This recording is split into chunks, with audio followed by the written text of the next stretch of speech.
Ano kaya ang pagkakaiba ng pagbili ng isang nanay ng gatas para sa kanyang anak at ng isang negosyante na bumibili ng paninda para sa kanyang tindahan? Mukhang magkaiba, 'di ba? Pero pareho sila na bumibili. And at the same time, magkaiba ng dahilan. So dito sa yugtong to is tutuklasin natin kung ano ba ang consumer buying behavior at kung paano natin magagamit ang kaalamang ito para mas ma-improve ang ating marketing strategies and maabot ang ating target market. So hi everyone, I am Dipinser Saniay, your presenter for today. Good morning. So ready na ba ang lahat? Hoping na oo. And maybe may idea na kayo sa pag-uusapan natin this week. So may idea na nga ba? Kung wala is, sisimulan na natin. So today is dadako na tayo sa panibagong chapter which is the chapter 5 na tungkol sa consumer and business buying behavior. But before we begin our discussion, I'd like to introduce my co-presenters, myself, Dipinser Saniay, Miss Mayor, Mr. Diquiros, Miss Machon, Miss Dalida, and lastly, Miss Pante. So, ito naman yung mga inaasahan nating matututunan natin after mag-discuss ng mga reporters. So, kami yon, di ba? So, after dapat namin mag-discuss dito sa chapter 5, dapat kaya nyo nang i-explain on your own kung ano ba ang consumer buying behavior at ano ba yung mga factors na nakaka-apekto dito. So, simulan natin siya dito. Determine muna natin kung ano ba ang consumer market. But wait, share ko lang muna. Nabasa ko kasi sa book na sinabing, the world is a consumer market. Bakit nga ba? So, well, dahil lang yan sa walang hanggang pangangailangan ng mga tao, kahit saan ka pa nandun. Kasi lahat ay halos pag-consume na lang. Kaya dito natin ipapaliwanag, ano ba ang consumer market? So kapag kasi sinabi natin consumer market, it refers to the market wherein yung mga tao is bumibili ng goods and services for their own consumption. Hindi para ibenta at gawing negosyo. Kasi magkaiba ang layunin ng individual consumer sa organizational buyer. Ganto kasi yan. Si organization or yung negosyante, to be specific, is bumibili nang sa ganun is matugunan yung mga pangangailangan ng kanyang negosyo. Kasi yun yung layunin niya kumita. In what way? Through selling. Ibibenta niya yung mga binili niya sa kanyang mga magiging customer. And si consumer naman ay bumibili to satisfy their needs. Dahil hindi naman nila gagamitin yun para ibenta sa iba. Gagamitin nila yung product or a service for their personal use only. So, syempre, bago tayo mag-move on sa next slide, gusto ko lang muna din ulit i-share ano ang pagkakaiba ng customer sa consumer. So, ganito yan ha, linawin natin mabuti kasi magkaiba ang customer sa consumer. So, kapag kasi sinabi nating customer, is ikaw o siya yung nag-purchase ng isang item or a service. At ang consumer naman ay ang nag-consume or gumamit ng binili niya or binili mo. In other term, yung consumer is also called an end user. Ulit yung consumer is tinatawag din nating end user. So for example, para mas malinaw, let's say na mansari ni lalaki at ni girl. Padalihin natin yung scenario para mas mabilis natin maintindihan. Itong si lalaki at si girl ay mansari today. So itong si lalaki is nag-isip, ano ba ang pwede niyang ibigay dun kay girl? So naisip niya is bumili ng chocolates. Kaya dali-dali siyang pumunta ng store para bilhin yon. So dun sa part na yun na pagbili niya, siya ang tatawagin nating customer. Bakit? Kasi siya ang bumili at nagbayad. Para kanino? Para kay girl. And nang may abot na nilalaki kay girl, si girl na ang magiging consumer or end user. Bakit naman? Kasi siya na yung nag-consume or kakain ng chocolate. Okay? So magkaiba ang customer kay consumer ha. So I hope na intindihan yun kahit medyo mabilis ako magsalita. So ngayon is dumako naman tayo sa tinatawag nating types of consumer market. So, hahapyawan ko lang siya ng konti, as in konting-konti lang kasi hindi naman dito umiikot yung report ko, yung topic ko. So, unahin natin sa food and beverages. Itong food and beverages is may malaking sector sa consumer market. Bakit? Dahil sa pangangailangan ng tao sa pagkain na tinumin. So, bigay tayo ng halimbawa. Ang ilan sa mga halimbawa nito is yung mga produktong agricultural, mga dilata, noodles, and mga inumin. So, sa consumer goods naman, actually, masyado nang malawak yung kategoryang to. Pero kasi saklaw na kasi niya yung mga damit, sapatos, gamit sa bahay, electronic gadgets, and pati yung mga cosmetics at iba pa. Basta yung mga durable goods and non-durable goods na binibili ng mga tao for their personal use. Yun yung consumer goods.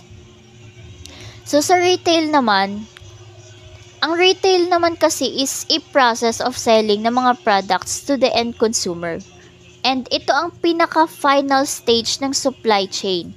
For example, sa mga tindahan dyan or groceries, di ba? Mamimili kayo ng pang isang buwan nyo. Yung mga ganon, bibili kayo dyan para magamit nyo sa pang daily nyo. Yon. And next naman is yung transportation. Dito, sa saklaw naman nito is yung mga transportation. Like for example, yung mga rider na nagde-deliver ng mga parcels sa end consumer. Ginagamit to para maipadala yung mga item mula sa producer patungong consumer. Magkaiba kasi yung retail sa retailer. 'Di ba? So itong transportation is ginagamit ng mga intermediaries. So I hope may naintindihan kayo dun sa types of consumer market kahit sobrang bilis kasi gaya nga ng sabi ko, hahapyawan ko lang. So ngayon dumako naman tayo dito.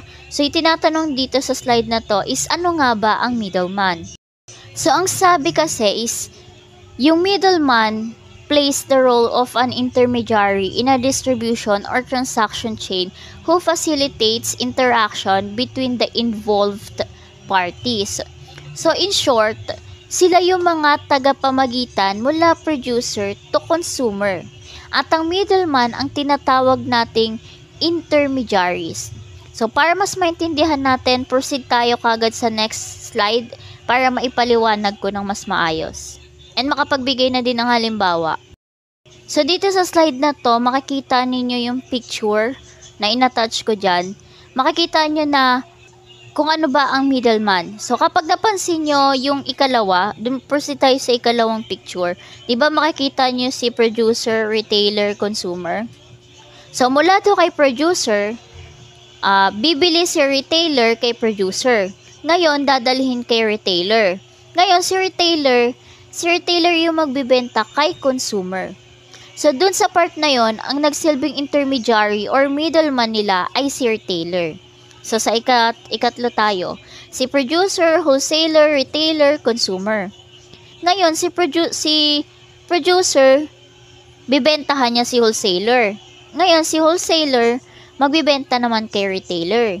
Ngayon, si retailer, ibibenta niya kay consumer. Ganun yun. So, sino ang mga middleman dito? Sino ang mga namagitan mula kay producer papuntang kay consumer? Yun ay si wholesaler, pati si retailer. Kasi itong si wholesaler is bumibili ng mga bultuhan, tapos ibibenta niya kay retailer. And ito namang si retailer, ibibenta, yan lang naman yung makikita natin sa paligid, na magbibenta kay consumer. Para saan? For their personal use lang. So sa madaling sabi, para mas maintindihan nating mabuti, isipin nyo na ang middleman ang nagsisilbing tulay para mabili mo yung gusto at kailangan mo as a consumer. Kaya ang nagbebenta sa'yo ay si retailer. So sa pamamagitan ni retailer, mapapadali yung pagbili mo ng mga pangangailangan mo. Kasi sila yung bumibili directly dun sa mga manufacturer and then sa kanila ibebenta sa'yo. So, ganun lang kasimple yung tawag dito, middleman. So, dito naman tayo sa next slide. So, itinatanong dito, ano naman daw ang consumer buying process? So, ikaw, tanungin ko lang, minsan ba napapaisip ka bakit pagdating sa pagbili or pamimili, magkakaiba tayo ng gusto as a consumer? Bakit may mga tao na mas prefer bumili online kaysa sa tindahan? At ang bakit ang iba, gusto ng aktual kaysa sa online? So, dito pag-uusapan natin ang consumer buying behavior. So, dito, dadako tayo sa 5 stages of consumer decision-making process. So, una dito, sisimulan natin is sa need recognition. Kasi dito muna magsisimula ang lahat. Kinakailangan mo muna alamin ano ba ang problema, ano ba ang kulang, at ano ba ang kailangan mo. So, lahat ng ito is dapat mo muna malaman bago ka gumawa ng isang desisyon. So, dito sa stage na to, may tinatawag tayong internal and external stimuli. So, kapag sinabi nating internal triggers, ito yung mga nagtutulak sa'yo mismo na bumili ng isang bagay. Internal, ibig sabihin, sa'yo mismo nang galing, ikaw mismo. So, bibili ka ng isang gamit dahil kailangan mo. For example, nabasag yung laptop mo at hindi nagpa-function ng maayos, kaya feel mo is dapat na siyang palitan. So, yun. Feel mo, naramdaman mo. So, sa external stimuli naman, ay nanggagaling sa iba. So, ibig sabihin, impluwensya to na nagtutulak sa'yo bilhin ng isang bagay. So, for example naman dito, let's say sa isang ads, nakita mo ang iniidolo mong si Stel ng SB19. Ngayon, dahil sa idol mo siya, yung pinopromote niya is gusto mo na din bilhin. Or, pwede naman na kapag namamalengke kayo ng magulang mo, tas may nakita siya, sasabihin niya sa'yo na, anak, bilhin mo yan kasi magagamit mo yan. O kaya, bagay yan sa'yo, ganito, ganyan. Kahit na feel mo is hindi naman. So, doon nauudyok kang bumili dahil sa nakapaligid sa'yo. So, ibig sabihin sa external stimuli, influence. Kung sino yung mga nakapaligid sa'yo. So, dito, as a consumer, dapat ma-recognize mo muna kung ma-recognize muna nila yung products na ino-offer ng isang business bago sila mag-proceed sa next stage. Okay? So, after a consumer becomes aware to his needs and desires, pupunta naman siya sa second stage na tinatawag nating information search. So, ito yung intention ng isang customer na hanapin yung kailangan niya. So, dito, naglapag tayo ng 4 na sources na nabanggit sa book para mahanap yung kailangan mo as a customer. So, first is yung tinatawag nating personal sources. So, sino-sino ba itong mga to? Ito yung mga taong malapit sa'yo at syempre pinagkakatiwalaan mo.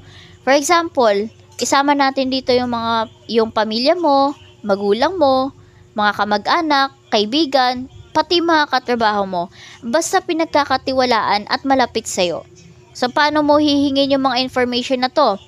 For example, yung nabanggit ko kanina na need mo ng laptop, kaya ka naghahanap ng magandang quality. Ngayon, may kaibigan ka na IT professional, kaibigan or katrabaho mo. Ngayon, tinanong mo siya para mahinga ng recommendation kung ano ba ang mas maganda. And saka siya nagkwento kung ano yung kanya mga experiences sa mga nagamit niyang brand na laptop. So, dahil sa tiwala mo sa kanya, there's a possibility na bilhin mo yung sinasabi niya. Next is yung commercial sources. So, laptop pa din tayo So, ngayon, nanonood ka at nakita mo yung advertisement na nagsasabing may mataas na quality and affordable. Kaya, gusto mo siyang bilhin. So, dahil doon, naghanap ka pa ng ibang information about sa brand na yon na nakita mo sa advertisement. So, sa ikatlo naman is yung tinatawag nating public sources.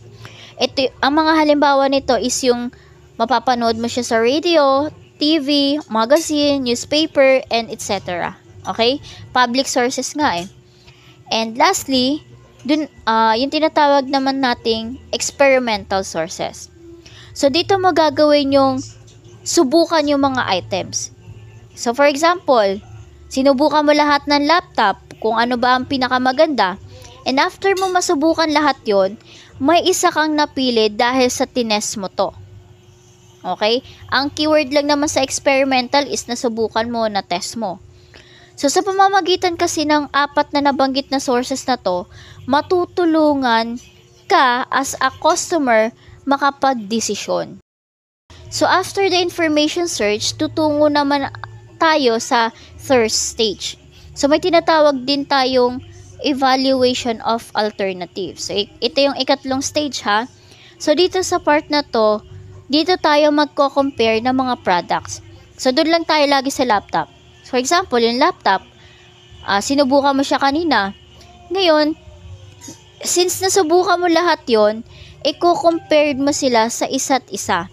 Kung sino ba ang mas maganda. Kasi for sure naman, kahit na lahat yun is nasubukan mo, hindi mo naman lahat yung bibilhin, di ba? So, kaya ang gagawin mo, i-compare mo sila at pipiliin kung sino ba yung makakapag-satisfy or kung ano ba yung brand ng laptop ang makakapag-satisfy sa pangangailangan mo. May tayo dito, 7 criteria na nabanggit. So, dapat kapag mag-evaluate ka, i-consider mo yung mga sumusunod na to. So, una, yung tinatawag nating benefits provided by the brands. Dapat, sumasagot siya sa tanong na ano ang mga pakinabang na maibibigay ng brand na yon. O kaya, ano ang natatanging feature na inaalok ng brand na yon. Ganon. Sa ikalawa naman is yung qualities, features, or attributes and performance also. So, dito dapat yung tanong, ano ba ang kalidad ng produkto na bibilhin mo? Ano ba yung feature nito? Gaano ba ito kaganda or katibay? Ganon. So, sa ikatlo naman is yung price change by different brands. So, magkano ba ang presyo ng bawat brand? Or magkano ba ang presyo ng brand na yon? Mayroon bang mga discount or promotion? So, yun. Ngayon, yung ikaapat naman, yung tinatawag nating past record of brands. So, dapat, ang tanong is, ano ang reputation ng brand? Mayroon ba tong magandang track record? Or may mga reklamo ba to dun sa mga past customers nila? Kamusta kaya yung ratings nila? Yung feedback sa mga customer? Yun. Sa ikalima naman is yung attractiveness, image, or reputation of brands. So, ano ba ang imahe ng brand na yon? Ano ang tingin ng mga tao sa brand na yon? Ganun dapat. So, sa ika-6 naman is yung product-related services provided by the brand. For example is yung after-sale services, warranty, and without charge installation, yung mga yon. So, dapat, ano ba yung mga serbisyong inaalok ng brand? Meron ba tong warranty? Meron ba tong libreng installation? O after-sale service? Yung mga ganon. So, sa ikapito is yung accessibility of brands and dealer rating. So, gaano ba kadali makuha yung product or product na bibilin mo? And ano nga ba yung ratings ng mga dealer or retailer pagdating sa product na yon? Hello everyone, good day. My name is Kevin J. M. Quiros. So, I'll be reporting about situational influences on consumer behavior. So, situational influence are temporary. External factors means it can be changed that impact a consumer's decision-making process and purchasing behavior. Ang una natin dito is yung temporal perspective. Temporal perspective, ito yung mga amount of time na available yung pag-shopping ng isang consumer or making a decision affect purchasing behavior. Halimbawa is yung store is magko-close na or closing sila, malapit magsara, ganun. Pwede yun maka-apekto sa decision making ng isang consumer. Kasi napipressure sila. Kaya wala silang time makapili or ma-compare yung product na yon sa ibang product. Next is time pressure. Time pressure being in a hurry when you have a little time. It makes customer not able to think very well about different options like comfortable apparels. Yung apparels, lang siya, other term lang siya for clothing, ganun. Like comfortable casual wearing such as t-shirts, jeans, o kaya naman sa comfortable apparels like ay sa ano pala, sa outer, like jackets, coats, ganon. Sa time of year naman, buying a decision could also be affected by changing seasons. Ito naman yung seasonal. Halimbawa natin sa Pilipinas, during summer,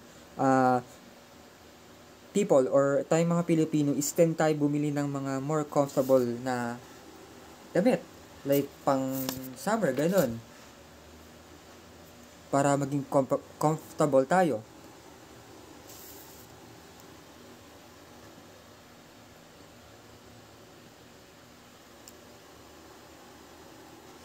Next is purchase task. Means the buying intention or reason behind the purchasing decision of a certain product or service. Dito sa purchase task,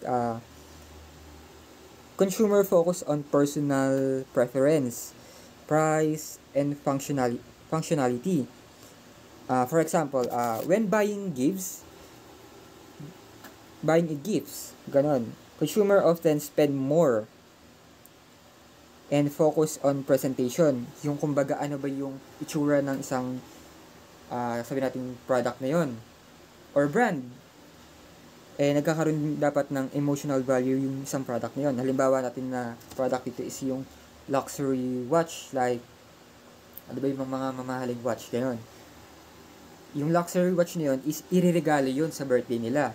Kumbaga yung luxury watch na yon is nagkakaroon siya ng emotional value. And nagkakaroon din siya ng presentation kasi nga, luxury. Kumbaga, mamahaling relo.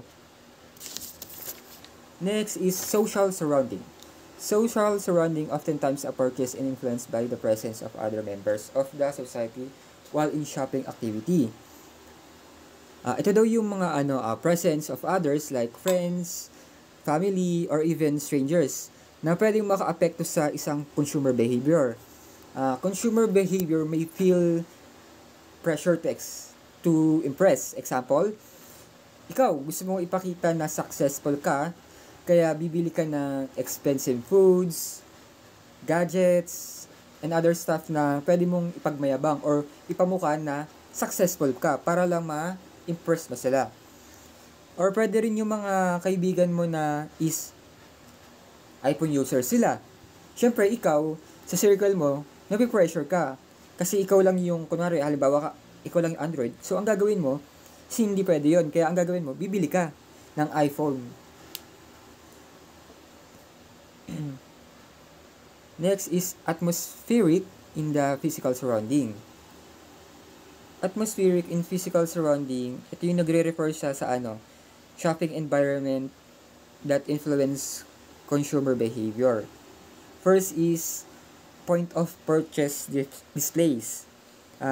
You persuade your customer to buy something higher or increasing cart value. Yung cart value na yun, example natin is yung customer mo or yung consumer mo sa McDo, halimbawa na lang ako yung consumer. Sa McDo, gusto ko ng Coke. Pero bigla ko tinanong kung gusto ko bang i-upgrade yung Coke na yon into Coke float, ganun, Mac float. Ay yung tinatawag na na increasing cart value. Kumbaga yung customer is naghahanap ng basic laptop, pero yung seller is nire-recommend niya yung higher model and medyo may kamurahan, ganun. Next is color. Color, paano ba yung nakaka-apekto? Halimbawa, sa McDonald's ulit, ang ginagamit nilang color usually, di ba, red and yellow. Ano yun? Para ma-stimulate yung yung parang, ganahan yung tao na kumain. Kung sa bangko naman is, they use blue color para mag-convey ng trust. Sa smell naman, pleasant smell, nag-create siya ng positive emotion. Like, halimbawa natin isa coffee shops like Starbucks, they use the smell of freshly brewed o yung bagong gawang kape, yung basta amoy kape, para ma-attract yung mga customer, and maging comfort yun para sa mga maging customer. Music naman, when playing slow or soft music, is kadalasan natin maririnig sa malls, diba? Para naman ma-encourage yung mga consumer or customer na magstay ng matagal. Kapag mabilis naman, it is the opposite. Halimbawa sa food restaurant, like fast food. Usually, ang pinapatugtog dyan is more like fast musics. Para, alam mo yun, yung pag gumakain ka, halimbawa yung music is mabilis, parang yung pagkain mo is napapasabay dun sa music mo. Kaya, napapabilis din ang kain mo. Sa crowds naman, consumer avoids going to a busy mall on weekends and prefers online shopping instead. Ganun yung example natin. Kumbaga, nakaka-apekto yun kasi, halimbawa, ako, as a consumer and as a customer, ayoko rin yung masyadong crowded or madaming tao. Or ina-avoid ko yung mga mararaming tao or busy malls. Kaya ang ginagawa ko is nag-online shop ako para ma-avoid yung ganon, yung crowdings. Sa promotional deals naman, ito yung tinatawag natin na yung alam niyo yung buy one take one. Ay buy one take one free, ganon. Na kung saan mapapabili yung mga consumer mo or customer kasi yung price na pandalawahan is nagiging pang-isahan yung presyo. Doon nagkakaroon ng impulsive buying. Nagkakaroon din ng brand switching. Bakit? Kasi yung usually na brand na binibili nila, kunwari, nakita nila yung brand nila na usually na binibili nila and yung kabilang kabilang stall, ganon, is naka-buy one get one free. So, ang mangyayari is mag-switch sila ng product kasi nga mas makakamura sila. Next is yung stock out. Stock out. When customer is looking for a specific brand, tas out of stock siya. So, ang mangyayari is bibilihin nito yung ibang brand na which na competitors ng isang brand na binili nila. Halimbawa, sa sabon, Champion yung binili ko. Ay, Ariel. Halimbawa, Ariel yung binili ko. So, at Ariel yung bibiling ko or yung hinahanap kong specific brand na type na panlaba. Out of stock. Ang mangyayari, pag switch ako ng product, yung product na yan is tied. Kumbaga ka-competitors ng ng Ariel. So, ayun yung bibilin ko. Ayun yung tawag na stock out. Next is antecedent states. Correct me if I'm wrong. Ito yung everyone involved in marketing knew that when the buyer is in the good mood, he is more likely to purchase. Yun nga, temporary condition. Siya yun or moods na consumer na experience nila before making a purchase.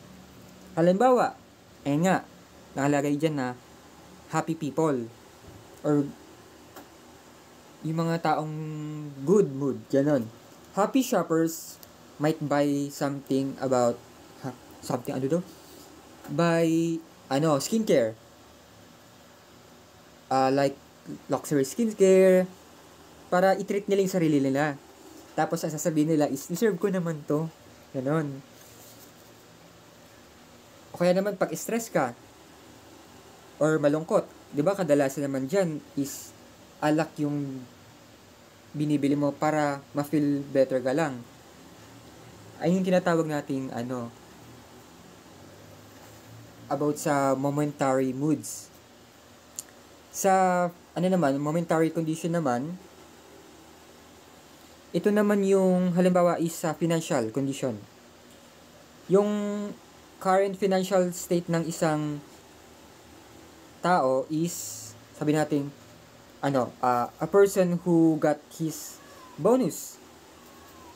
may buy new gadgets or design bags. O kaya naman pag-ipit ka, tama na yung yung pastil o kaya naman kwek-kwek, gano'n. Ganun yung tinatawag na momentary condition. Nakabase siya sa financial or sa condition ng isang consumer. Next naman is psychological influence on consumer behavior. Una na dito yung motivation. Motivation is internal. That pushes customer to fulfill their needs and desires. Halimbawa, first is yung physiological needs. Physiological needs yan, typo lang. Dito pumapasok yung basic survival needs ng isang tao. Like, buying foods when you get hungry. O kaya naman, bibili ka ng warm jacket for winter. Ganon. For survival needs nga. Next is safety and security. Dito naman, kapag yung consumer naman is nagsisik ng protection, ang gagawin nila is bibili sila ng mga product about home security service. Ganon. Para ma-feel nila na na safe sila. Next naman is love and belonging. Sa belonging, ito yung mga people buy product to help them fit with group. Tulad na sinabi ko kanina. So, consumer feel a sense of belonging when they use brands their peers approve. Example natin is Nike sneakers, ganon. Siyempre pag nagsusot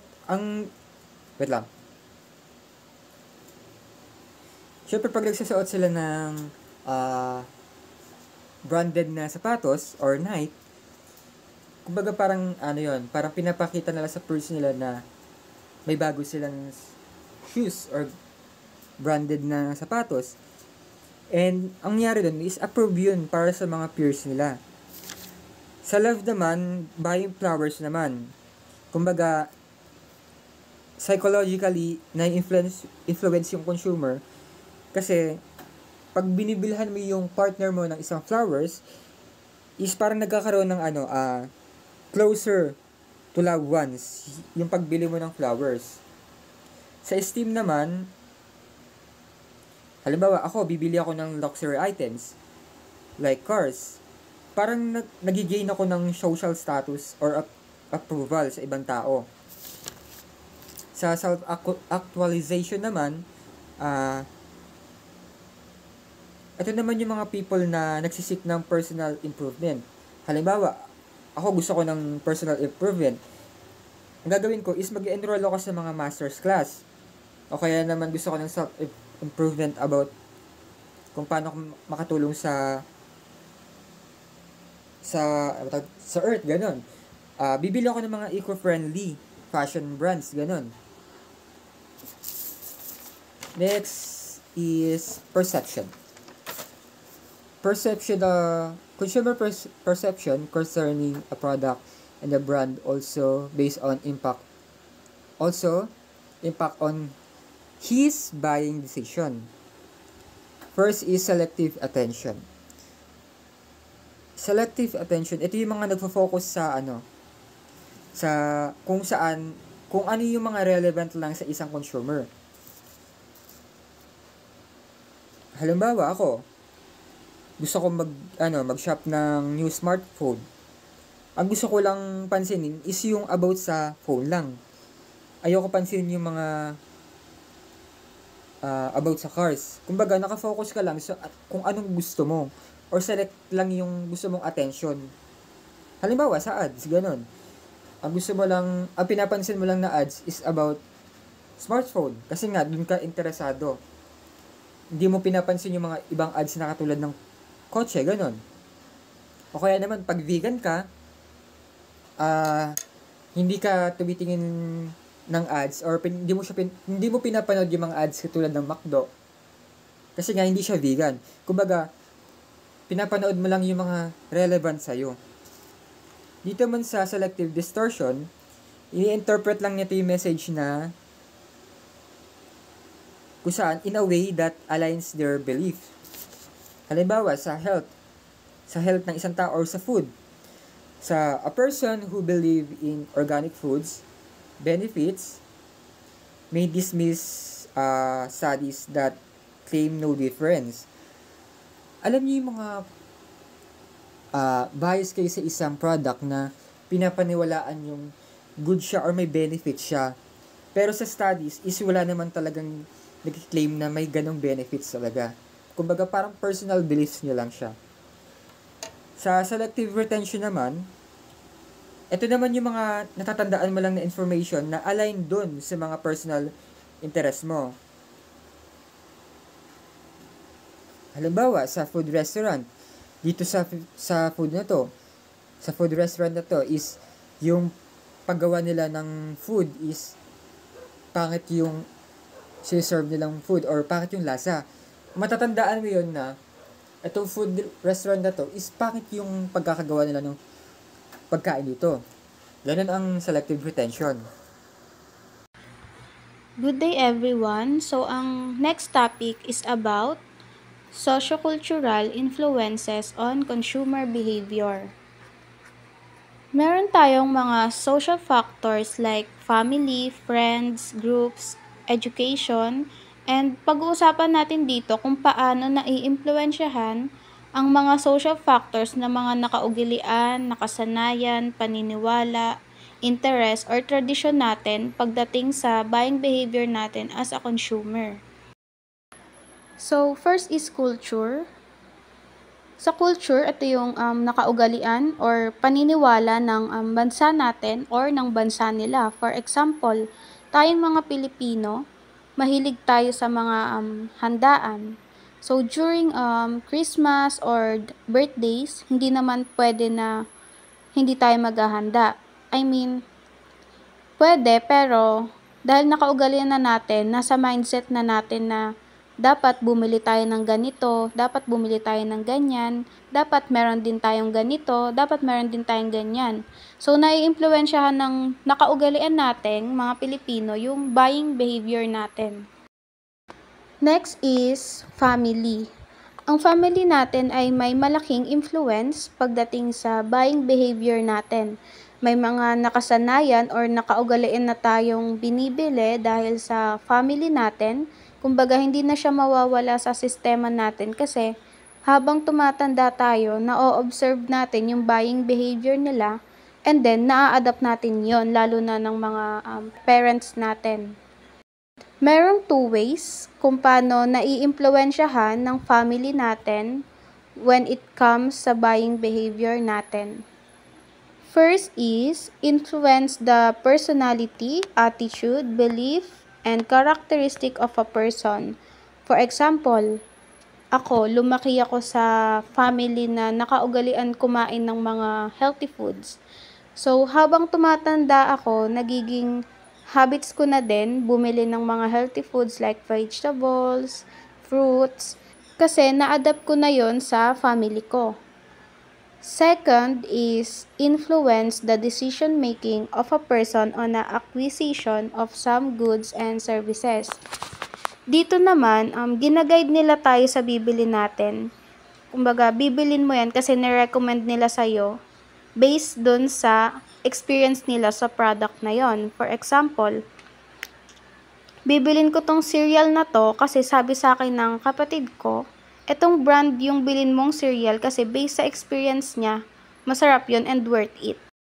In reality, meron tayong two types of family at paano nito naiimpluwensyahan yung buying behavior natin. First is family of orientation. Ito yung kinalakihan mong pamilya. Katulad ng sinabi ko kanina, naiimpluwensya na tayo through habits or tradition. Second is family of procreation. Ito naman yung binuo mong pamilya, yung may asawa ka, may anak ka. So, magkaiba na ang buying behavior kapag nagkaroon ka na ng sariling pamilya kasi hindi na sa habits na nakasanayan mo, ikaw magbabase ng bibilhin mo. kundi dun na sa mga needs ng sarili mong family. Meron tayong family life cycles. Nagbabago ang buying behavior depende sa life cycle na meron tayo. First is single or bachelor stage. Ito yung mga single, walang asawa, pwedeng students, unemployed, or mga professionals. Pagdating sa buying choices nila, mas nag-spend sila ng money sa mga damit, shoes, foods, alcohol, or mga bisyo. Second is newly married couple. Ito yung mga bagong kasal na walang anak. So, kapag bagong kasal, syempre, both sila may work. So, double yung income nila. Pagdating sa buying choices nila, same pa din naman sa single. Pero, dahil may sarili na silang buhay, bahay, magkakaroon na sila ng interest sa mga household goods, appliances, ganyan. Next is fullness 1. Ito yung meron silang isang anak. Kapag may isa ng anak, syempre, isa na lang yung magtatrabaho sa pamilya. So, bababa na yung income nila. Pagdating sa buying choices nila, magpo-focus na sila sa mga needs ni baby, like gamit, baby foods, milk, vitamins. Next is fullness 2. Ito yung 6 years old pataas na yung anak and pwede na magtrabaho both parents, so magdo-double na ulit yung income nila. Pagdating naman sa buying behavior or buying choices nila, mabibigay na nila yung gusto ng anak nila like bicycle, gadgets, plus yung gusto din nila pero pasok pa din sa budget. Next is fullness 3. Ito yung may trabaho both parents and yung anak. Lahat sila merong income. So, pagdating sa buying behavior nila, ang buying behavior na nila niyan, pagbili ng kotse, mga gamit sa bahay na pwede at kailangan na palitan, mga luxury things, travels, expensive foods.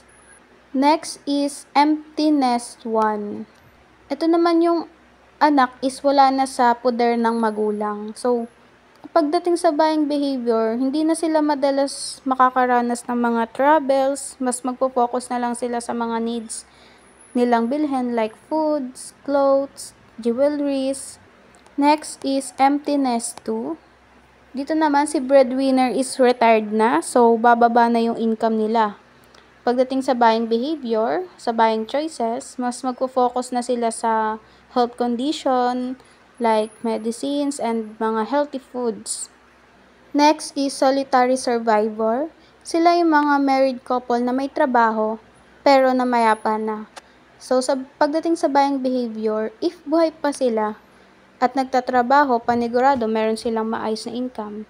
And mag-spend sila ng pera sa mga vacations, sa mga bagay na nagbibigay ng comfort sa kanila. Last is retired solitary survivor. Sila naman yung mga married couple na walang trabaho at namayapa na.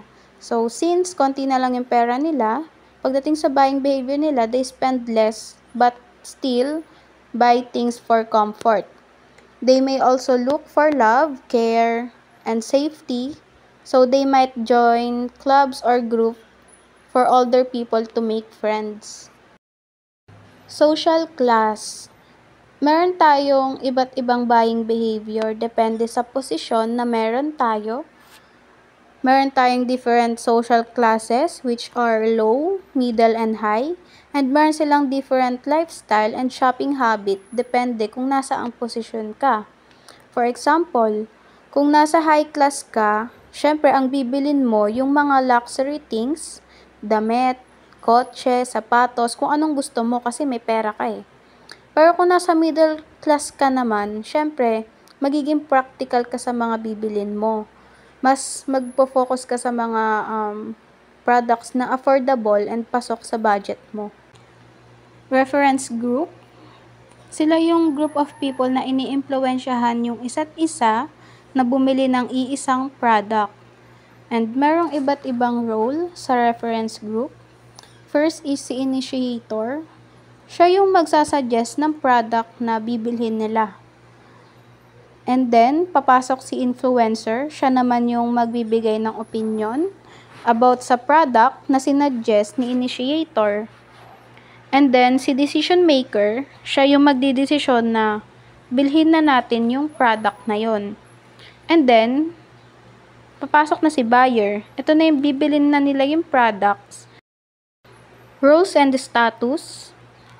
Ang posisyon and role ng isang tao sa society ay nakaka-impluwensya sa buying behavior nila. For example, isa kang company manager. Kailangan mong maging professional tignan. So, bibili ka ng mga suit na magmamatch doon sa role mo. And next is subculture. Ito yung mga small groups na magkakasama depende sa paniniwala, religion, or interest nila, and iniimpluwensyahan nito yung buying behavior nila. For example, sa mga Muslim, hindi sila kumakain ng baboy kasi may paniniwala sila na madumi ito. So, dahil sa paniniwala na yon, iniimpluwensyahan nito yung dapat at hindi dapat nilang bilhin. Ang next topic is about personal influences on consumer behavior. Personal influences on consumer behavior, ito yung mga personal factors like age, gender, education, occupation, and lifestyle. So, paano nga ba ito nakaka-impluwensya sa buying behavior natin as a consumer? First is age. Sa age, syempre, iba-iba yung buying behavior ng isang tao, depende sa age nila. For example, yung mga kids, kapag may pera yan sila, ang gustong bilhin ng mga yan, candy, chocolate, toys. Kapag mga adults naman, kapag may pera yan, hindi naman chocolate or toys ang bibilhin yan, di ba? Ang bibilhin yan, mga trend na damit, gadgets. Meron tayong generation types, which is Centennials, Millennials, Generation X, and Baby Boomers. So, ang mga Centennials under 21 years old, pagdating sa buying behavior nila, wala silang pakialam kung anong presyo ng bibilhin nilang product. Basta, nakikita nila sa social media na kilala yung product at maganda yung product na yon. Ang mga millennials naman, kapag bibili sila ng products, mas gusto nila mag-spend ng money sa mga brand na pinagkakatiwalaan nila. Binibigay nila yung loyalty nila sa brand na gusto nila. Generation X. Ang mga Generation X, hindi sila tulad ng mga millennials na nag-i-stick sa isang brand. Mas gusto nila yung mga good deals and useful offers kesa mag-stick sa isang brand. And last generation type is Baby Boomers. Ang mga Baby Boomers is hindi gaanong gumagamit ng social media compare sa Centennials and Millennials. Mas prefer nila yung mga shops na maraming choices and good prices. For example, yung mga lolas. Mas gusto nilang mamili sa malaking store na mayroong good prices and maraming products na pagpipilian kaysa sa mga small stores or mga trend na stores. Next is gender. So, syempre, ang lalaki at babae may different needs, although pwedeng magkaroon ng same buying choices pagdating sa food or gadgets. Pero, pagdating sa fashion and style, syempre, nagkakaiba tayo. Kasi may mga products na pang babae lang at may mga products na pang lalaki lang. And meron din namang products na pang both gender.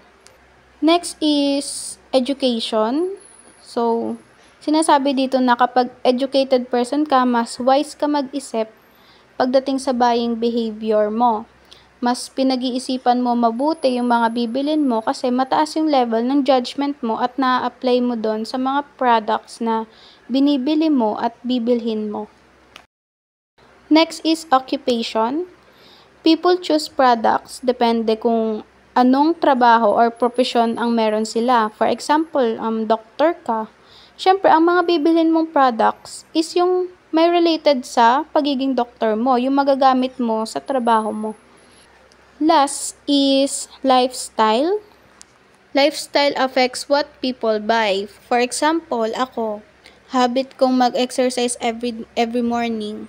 So, kasama na siya sa lifestyle ko. So, para masuportahan ko yung habit ko, bibili ako ng mga products na makakatulong and magagamit ko, like healthy foods and mga comfortable clothes, para ma-maintain ko yung lifestyle ko. Good day everyone, I'm Dali Daria Bianca and the topic that I discuss is all about economic influence on consumer behavior. So sabi dyan, economic factors are the features that speak about the level of sales in the market and the financial position of the consumer, such as how much an individual spends on the purchase of goods and services that add to the overall sale of the company. Sabi dyan, ito daw pong economic influence ay nakakaapekto sa behavior ng consumer kung paano nga ba siya mag-budget sa kanyang pera or money. So, itong economic influence ay merong 5 factors. First is yung personal income, next is family income, income expectation, consumer credit, liquid asset, and saving of the consumer. So, itong 5 to ay i-discuss natin ng sunod-sunod. So, first, sabi ko nga dyan is personal income. Ano nga ba yung personal income? Personal income is the income of the person influence his buying pattern. It is the income of a consumer that dictate his purchasing power. So, itong personal income, from the word personal income, ito yung sarili mong pera. Itong pagbili ng, as a consumer, or yung pagbili ng consumer ay nakabets sa kung gaano kalaki ang income mo. Kung gaano kalaki ang pera na meron ka. Kapag marami kang pera, of course, mas marami kang makokonsume or mabibili. Unlike sa kaunti lang ang pera and konti lang ang mabibili niya. Kasi, yung pera niya is nakabudget na kung ano ang pwedeng paglaan o kung anong mahalagang bagay ang kailangan niyang paglaanan. For example, meron kang trabaho and yung work mo na yun is malaki yung sahod mo. Of course, kapag sumasahod ka, or kapag nagkakaroon ka ng pera galing sa work mo, is mas marami kang nakokonsume or nabibili. Mas nabibili mo yung mga kailangan mo. Compare sa mga tao na limitado lang ang kaya nilang bilhin. Kasi nga, yung sahod nila or yung salary nila is limited lang rin or nakabudget na sa kung ano ang dapat nilang paglaanan. Next is family income. Ito daw pong family income ay may malaki ring epekto sa kung paano ka nga ba mag-consume as a consumer. Sabi dyan, the family income refers to the combined sum of the income of all the family members. The total family income also influence the buying behavior of its members. So, ito daw pong family income ay nakaka-epekto rin kung paano ka nga ba mamili or bumili ng mga bagay na kinakailangan. For example, kapag mas marami kayo sa pamilya, mas kakaunti lang ang nabibili mo. Kasi nga, yung pera is nakabudget na. For example, sa pambaon ng 5 mong anak. Kung ikaw ay may 5 anak, mas kakaunti ang mabibili mong mga pagkain. Dahil, mas may kailangan ka pang paglaan. For example, yung baon ng mga anak mo, kung ano yung project nila, and others. Compare doon sa kaunti lang yung members ng family nila. Of course, kapag kaunti lang yung members ng family nyo, mas kaunti rin yung makokonsume nyo sa pagbabudget. Mas kaunti yung bibigyan mo ng baon, mas kaunti yung ipapriorities mo. Compare sa mas marami yung members na pamilya.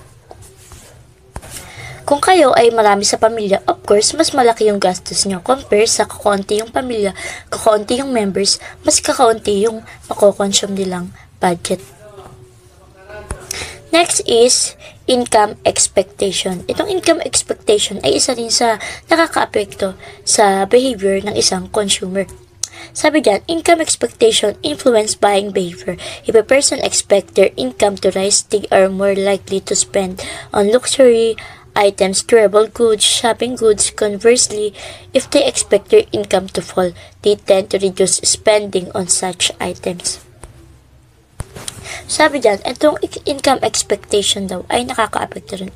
Yung sahod mo ay nakaka-apekto rin kung paano ka nga ba mag-consume as a consumer. For example,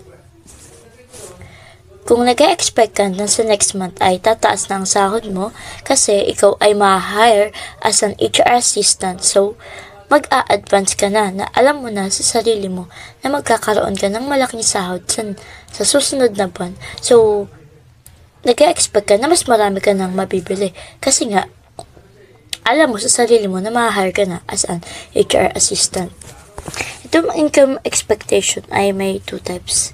Ito yung kung ma-hire ka or matatanggal ka sa trabaho. So, kapag na-hire ka, syempre, may income expectation ka. Ang income expectation mo is tataas ang sahod mo. So, compared doon sa isang employee na alam niya na matatanggal siya kasi magsasara na yung work na pinapasukan niya. So, ang income expectation niya ron is magbabawas na siya ng gagastusin kasi nga mawawala na siya ng trabaho, mawawala na siya ng income. So, yung pera niya is titipitin niya para sa susunod na paghahanap niya ng trabaho. So, yun lang yun. Yung income expectation is yung pag-e-expect mo ng salary mo kung tataas ba siya or bababa.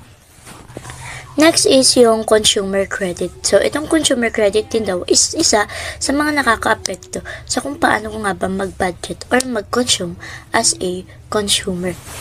Sabi dyan, credit affect how people spend when the terms are easy, like low interest rates or longer payment periods. People are more likely to buy expensive items like cars, houses, or big appliances. This credit is provided either directly by the seller or through banks and other financial institutions. Example,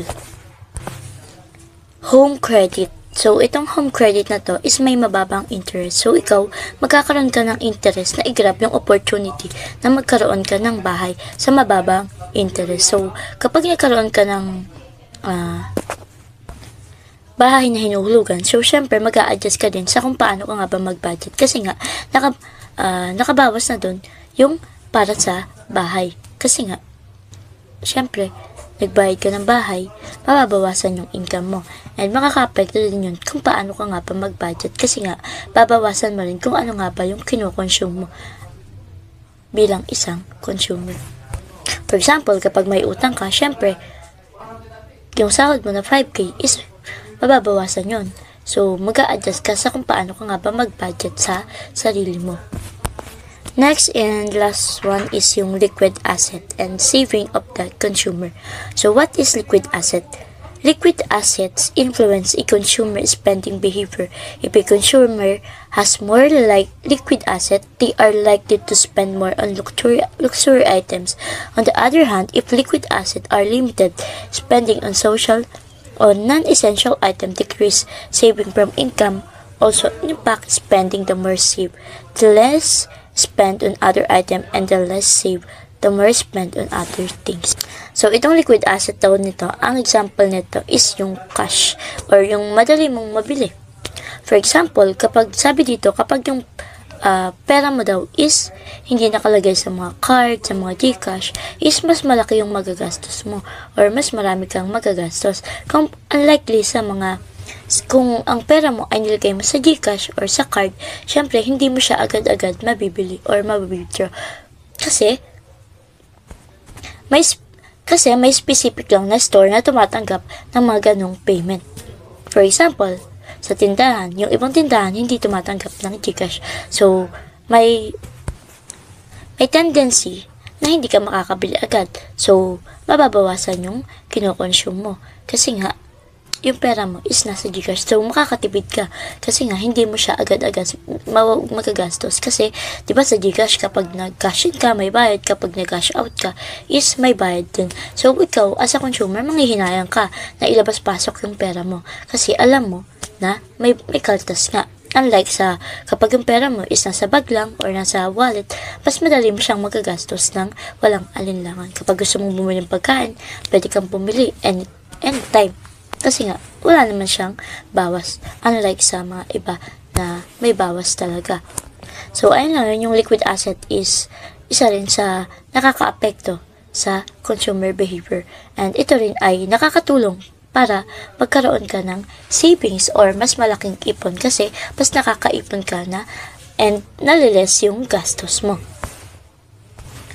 Next is, punta naman tayo sa business market. Kung kanina, pinag-usapan natin yung consumer behavior or yung pagbili ng mga kinakailangan at kung ano nga ba yung mga factors na nakaka-apekto sa consumer behavior. Dito naman sa consumer market, sa business market, ito naman daw yung pagbili ng product or produkto na ibebenta mo rin. Diba kanina, bumibili ka ng product na para sa iyo na gagamitin mo. So, dito naman sa business market is bumibili ka ng product para ibenta ulit, para magkaroon ka ng dagdag na income. Sabi dyan, the business market differs from the consumer market as it involves organizations that buy goods and services to produce other products or services. These are then sold, rented, or supplied to others. Unlike the consumer market, business don't buy for personal use. Example, bumili ako ng tela. So, yung tela na yun is hindi ko gagamitin.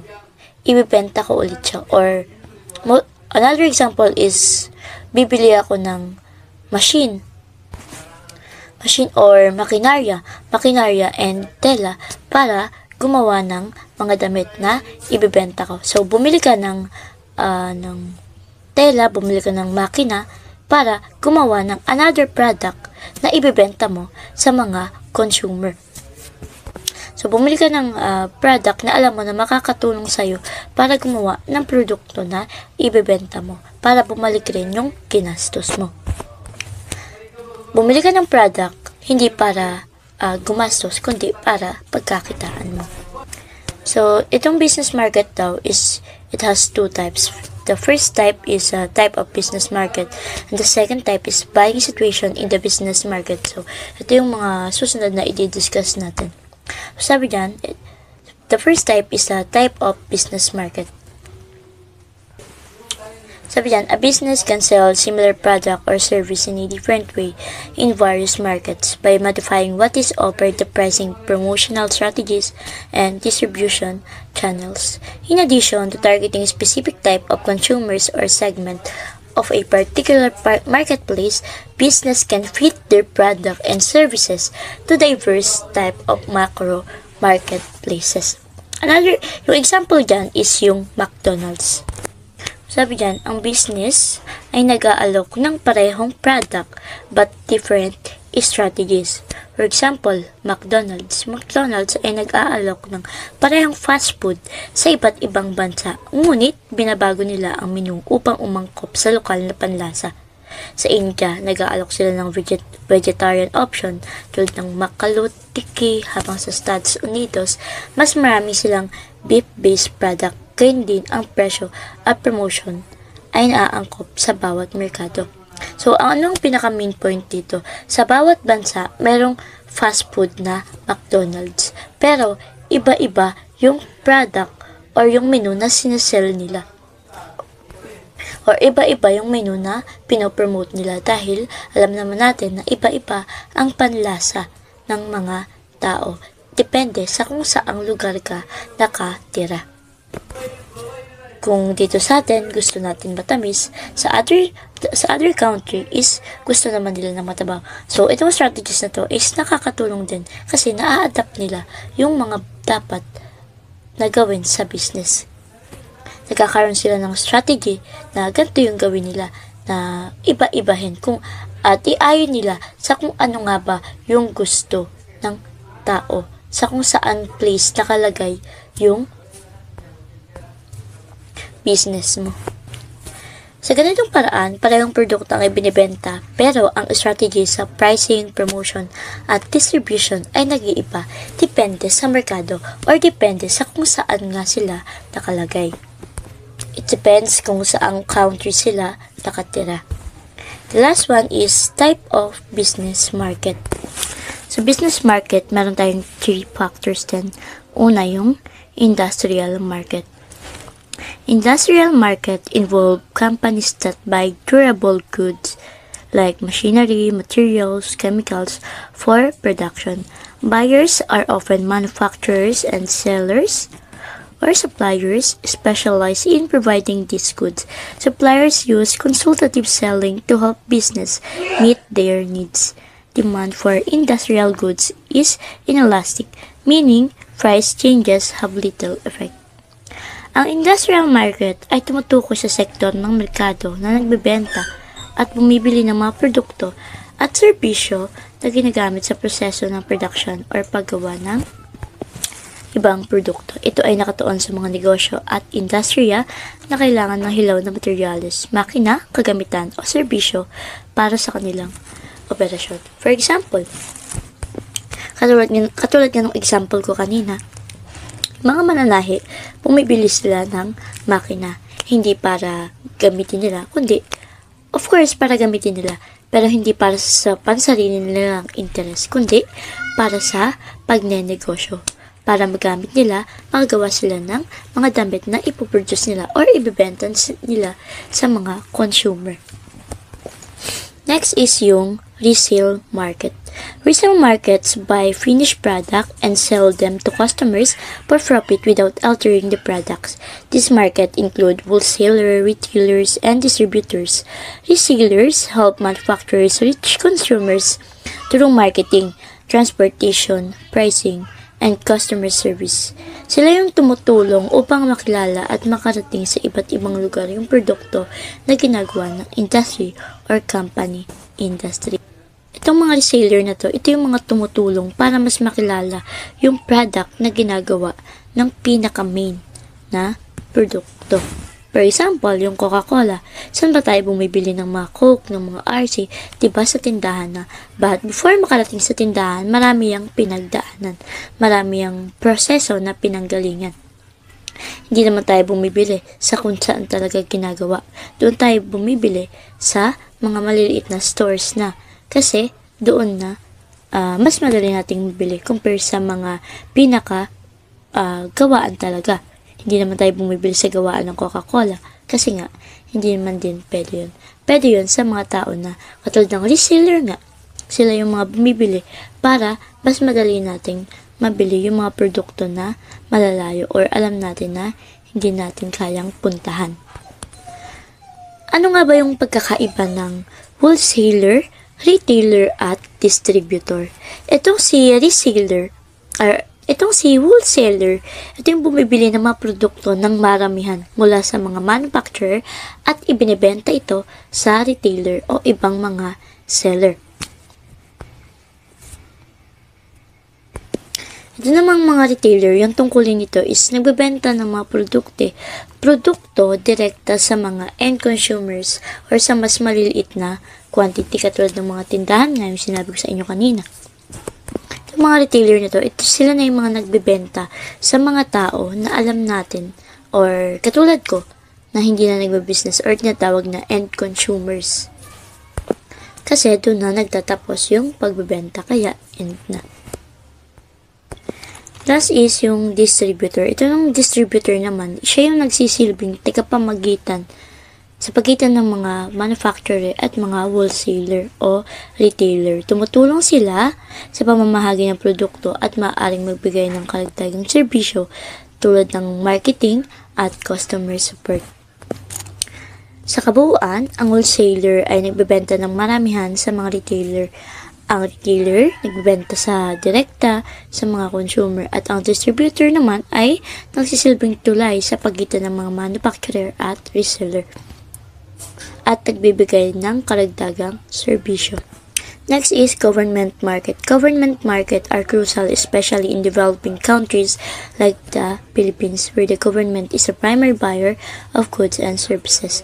Suppliers typically need to submit bids and prove their company's stability to win. For example, yung rice, diba yung rice bago dumating sa atin is binibilihan ng mga government or yung ibang mga country. Bumibili sila ng yung government, yung nagiging way para mas mapadali yung pagbili natin. For example, yung rice, diba, binibili nila ng mura and ibibenta nila sa atin ng mahal. Itong government na rin na to is namamagitan sa consumer and sa market. Another thing is, hindi ka pwedeng bumili ng rice nang hindi dumadaan sa process or sa government. I mean, hindi ka pwedeng magbenta ng rice ng maramihan kung hindi dumaan sa masusing paraan katulad ng mga papers, ng mga permits, diba? At kahit sa small business, sa small tindahan, kailangan natin ng business permit para masabi na pinapayagan kang magbenta. Next is yung industrial market. Institutional market includes schools, hospitals, nursing, homes, prison, and other institutions that must be supplied with goods and services to people in their care. For example, yung hospital. Ang hospital ay bumibili ng pagkain para sa mga pasyente na may sapat na kalidad, ngunit hindi mataas ang presyo. Dahil ang layunin nito ay hindi para kumita, kundi tiyakin na makapagbigay ng maayos na serbisyo sa mga pasyente. Another thing is, kaya naging industrial market yung hospital is, di ba, kapag may mga pasyente, binibigyan nila ng pagkain and nagbabayad sa kanila yung pasyente ng service. Libre yung pagkain, but yung service nila, yung mga gamot, and yung pagpapagamot, and kung paano nila ginagamot is binabayaran ng pasyente. Kaya may nagaganap pa rin na market between sa customer and sa mga nurse. Between sa patient and sa nurse. Ginagamit ng nurse yung pasyente, and yung pasyente nagbabayad ng service doon sa hospital. Another thing is yung schools. Yes, may market pa rin na nagaganap sa schools. Hindi porket pumapasok sila ng libre is wala na silang binabayaran. Nagbabayad sila ng mga pagkain, katulad ng pagkain sa kantin. May nabubuo pa rin market dun kasi bumibili sila ng pagkain and nagbabayad sila. So, there is a market between the student and the schools. Next is, punta naman tayo sa buying situation in the business market. Business buyers face load of decision in making a purchase. Following are the 3 type of business buying situation. So, itong business situation na to ay merong 3 types. Sabi dyan, ang mga mamimili sa negosyo ay naharap sa maraming desisyon kapag gagawa ng isang business. Narito ang 3 uri ng sitwasyon. First is yung straight rebuy. Itong straight rebuy, sabi dyan, routine purchase of the same products or services from the same supplier. Itong straight rebuy is the case that prior routine order is made by the industrial business buyers without any adjustment. The organization simply rebuy product and services from the same suppliers. Suppliers typically actively visit the organization to take the orders beforehand to sustain their market share. The people concerned. Itong straight rebuy, ang ibig sabihin nito is yung pagbili mo ng produkto sa isang tindahan or bilihan lang rin. Kaya matatawag kang suki. For example, ako, gumagawa ako ng damit, so kinakailangan ko ng tela. So, bumibili ako ng tela sa isang supplier lang din. Kasi, mas tiwala na ako doon. And, ganoon lang yung routine kapag naubos yung tela ko, doon pa rin ako bibili. Ayun yung tinatawag na straight rebuy. Bumibili ka ng produkto sa same cost, sa same buyer. Hindi ka nag-iiba. Hindi naiiba yung kung anong teksto, anong color, anong texture ng tela. Basta paulit-ulit lang. Kapag naubos yung tela, dun ka pa rin bibili. Walang adjustment na nangyayari. Next is yung modified rebuy. A business modifies its previous order by changing product specification, price, or terms. More people are involved in decision making due to changing preferences or marketing alternatives. Yung example ko kanina is bumibili ako ng tela na sa same supplier lang din, pero hindi nag-iiba yung texture. Dito naman, sa modified rebuy, at dito nag-iiba yung texture niya, nag-iiba yung tela, nag-iiba yung price. So, kapag bumili ka ng tela ngayon na color blue, maaring next month ang bibilin ko naman is yung color yellow na makapal, na may design. Kung kanina sa straight rebuy, walang naiiba, dito sa modified rebuy is mas marami, may naiiba. Maaring mag-add ng design yung customer, maaring magpalit ng color, maaring magpalit ng texture, but sa iisang supplier pa rin. Pero, nag-change siya ng product or ng specification or ng preference sa kung ano ang gusto niyang bilhin. For example, as a student, 'di ba? Meron tayong tinatawag na batch shirt, 'di ba? Kada year nagpapatahi tayo ng batch shirt para sa atin as student na mga magkakasama. So, nung nagpapatahi tayo ng t-shirt is kada taon nag-iiba yung design. But, same pa rin tayo ng supplier or ng pinagpapatahian. It depends sa situation. Kasi kung alam naman natin na maganda yung ginagawa nila, kung maganda yung service nila, of course, magkakaroon tayo ng tiwala sa kanila na sa kanila umorders ng paulit-ulit, but in different design and different specification. Ayun ang tinatawag na modified whereby last but not the least, the last one is MUTAS. When a business buy a product or service for the first time, they conduct a thorough search to evaluate options. The decision-making process involves careful assessment of suppliers and bids, especially when there are high costs or risks involved. So, dito naman, from the word MUTAS, bago pa lang, ito yung hindi pa sila nakaka-experience na bumili. Diba? Katulad ng example ko kanina, bumibili tayo ng mga batch shirt. So, kung ikaw, first time mo pa lang na magpapatahi, syempre, maghahanap ka ng magandang pagtatahian or yung alam mo na mapagkakatiwalaan. So, magkakandak tayo dyan ng mga interview, di ba? Mag-i-interview tayo or yung tinatawag natin magka-canvas muna tayo kung saan ang mas maganda, kung saan ang mas mura, and magkakaroon tayo ng critical decision making process na mas kinakailangan natin para malaman natin kung saan tayo pwedeng magtiwala o kung kaninong tao tayo pwedeng magtiwala. Another example is, di ba, kapag pumibili tayo online sa mga Shopee, sa mga Lazada, hindi mo na tayo basta-basta bumibili. Kasi alam naman natin na marami ng mga scammers ngayon.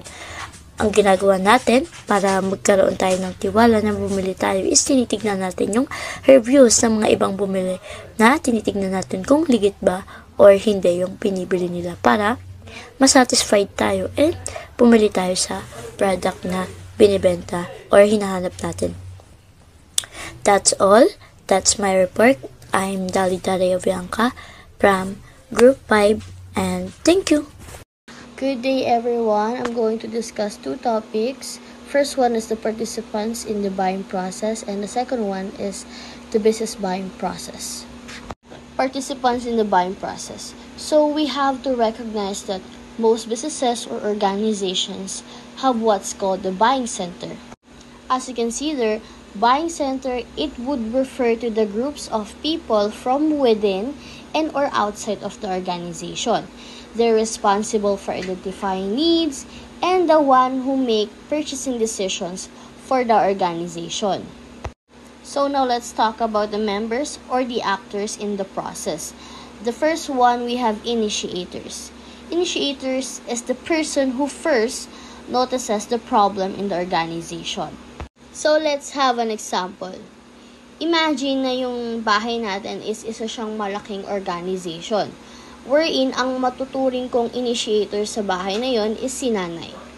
Si nanay na unang-unang nakaka-notice ng problem sa bahay. Kung anong kulang, kung anong dapat palitan, kung anong dapat punan sa bahay na yon or sa organization na yon. Same sa business industry. Initiators is siya yung unang-unang nakaka-notice if may problem sa loob ng organization. And initiator is the one who suggests a purchase to meet the need of the organization. The next one, we have an influencer. Influencers, as you can see there, are those people who give information. So, these are the people that influence opinions. Okay, for example, bibilhan ko yung jowa ko ng basketball shoes. Since wala nga akong alam sa mga sapatos, I will check out LeBron James and Stephen Curry. So, itong mga tao na to is nakaka-influence sila sa buying decision ko. Since sikat nga sila, endorser sila ng mga shoes like Nike, like that. So, like they're giving suggestions kung anong sapatos yung dapat kong bilhin. Same sa business industry. For example, sa isang organization may kailangan ng palitan, which is yung computer. Yung computer na yun is outdated na, mabagal. So, pupunta kayo dun sa shop ng mga computer or dun sa tao na may maalam sa computer. So, they are going to give you suggestions kung ano yung mga specs na maganda ngayon, kung ano yung computer na maganda ngayon. And, doon na papasok yung may influence na nila yung buying decisions mo. Ayun siya. So, the next one is the deciders. The person who has the final purchasing decision. So, they're the ones that has the final say. The final yes or no. Meron silang authority to approve or reject a purchase. For example, same concept but different context. Nag-decide ako na sa subject ni Sir Ja sa marketing management, sige, uno tayong lahat. But the final decision or the decider there is si Sir Ja. It's either yes, uno tayong lahat, or no, hindi tayo uno lahat, or iilan lang yung uno. So, same siya sa business industry. Again, the deciders is the one who has the final say in the purchasing process. The next one is the users. The users of the product. Simple as that. So, for example, kapag nagka-budget na yung CDM, kapag nakapagpatayo na ng bagong buildings, since kulang nga tayo sa rooms, ganyan. So, yung user ng bagong buildings na yun is tayong mga students.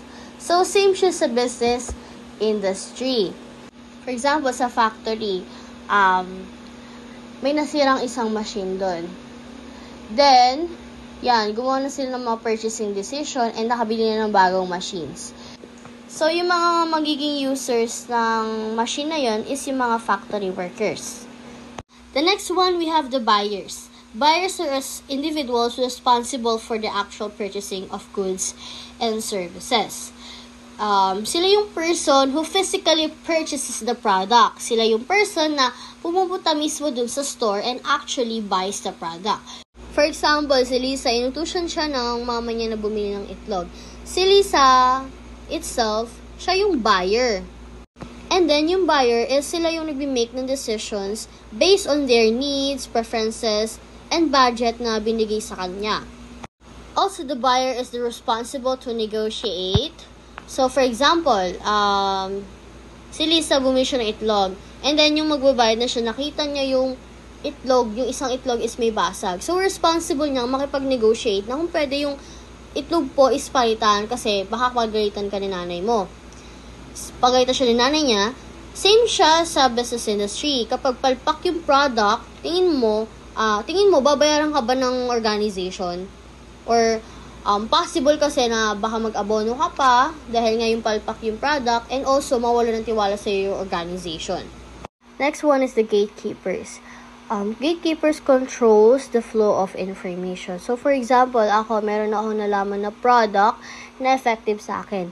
I-gatekeep ko yon or sasarilihin ko yon kasi effective siya sa akin. So, parang gusto ko, ako lang yung makinabang nun. Shame sa business industry. Para hindi ka malamang ng ibang businesses, itatago mo or i-gatekeep mo yung supplier na meron ka. Since the supplier mo na yon is nakikinabang ka, mababa yung price nila or mababa yung bigayan nila, offer nila, and then good quality, and yung mga services nila is, goods din. My next topic is all about business buying process. The first one, we have problem recognition. Here, this is the first stage or the initial stage wherein initiator identified the problem. So, for example, if someone feels hungry, they recognize the need to eat.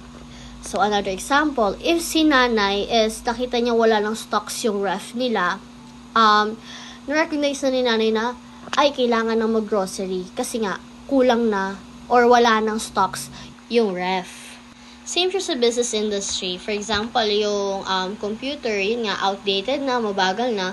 So, hindi na masyadong magamit na maayos. ayun, so kailangan na siyang palitan. The next one is description of general need. This stage begins when an obvious need has been recognized by the organization. So, for example, sa bahay natin, so si nanay is initiator siya. So, nakita niya yung stocks ng ref is kaunti na lang. But yung popular breakfast item, which is yung egg, wala na talagang stocks. So, na-realize ni nanay na yung general needs is yung eggs. Since yun nga, eggs is a popular breakfast item, diba, sa ating mga Pinoy. The next one, we have the specification of the product. In this stage, the organization that is involved in the business buying process organizes a comprehensive list. So, balik tayo sa example ko na itlog. So, yun na nga, identify mo na yung general need, which is yung itlog. So, ngayon naman is gagawa ka ng detailed list about sa product, about sa itlog.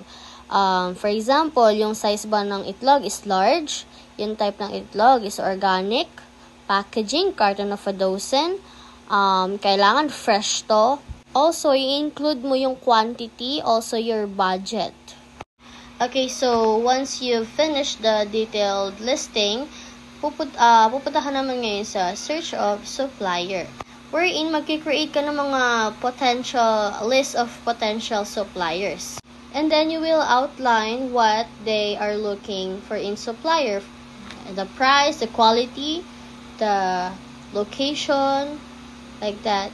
And next is you need to contact the suppliers to gather more information about their products, which is the eggs. After the list of suppliers, you need to collect the proposal solicitation, or kailangan nila mag-submit ng kanilang mga offers. So, pagandaan sila sa bibigay ng offers sa'yo. For example, sa itlog, sabi mo doon sa detailed list mo na yung itlog dapat large, fresh, pasok sa budget, and the quality and the packaging. So, alam naman natin na madaming suppliers ng mga itlog. So, yung pipiliin mo lang doon yung the best one, which is yung pasok dun sa criteria mo about sa itlog. So, dito na papasok yung selection of supplier. Wherein, kapag nakapili ka na ng suppliers mo, ibig sabihin nun, pasok siya dun sa criteria na meron ka about dun sa product, which is yung itlog. The size, dapat large, yung quality, quantity, budget, and so on and so forth. So, we have a basis here for the selection of potential suppliers. The quality of the product, yun yung sinasabi ko kanina pa. Delivery time, ethical cooperate behavior, reasonable price, honest communication, past performance and reputation, and lastly, the repair and maintenance services, etc. Since nakapili ka na nga ng supplier mo, papasok na dito yung order routine specification, wherein o-order ka na sa supplier na pinili mo. So, papasok dito, it outlines everything about the order. The delivery time, the selected supplier, the quantity, the price, and yung mga additional services. Yung supplier will ensure product quality check. And nagpo-provide naman sila, for example, ng replacement for any damaged eggs within 24 hours of delivery. So, yun na nga na kapag pili ka na ng supplier, nagkaroon na din ng transaction, dito na papasok yung performance review. And this was the last stage of the business buying process, which is parang mag-feedback ka dun sa supplier na kinuha nyo.